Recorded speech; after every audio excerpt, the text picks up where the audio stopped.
labiausiai įsimintinas įvykis būtų pasaulio čempionatas Meksikoje.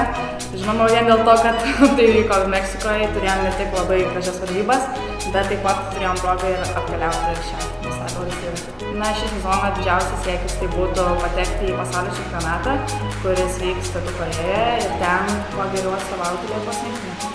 Manau, komandos lyderis nebūtinai yra žmogus, kuris yra pats stipriausias, kuris varžybose rodo aukščiausius rezultatus, o galbūt tas, kuris visą laiką sugeba palaikyti kitus ir jiems padėti.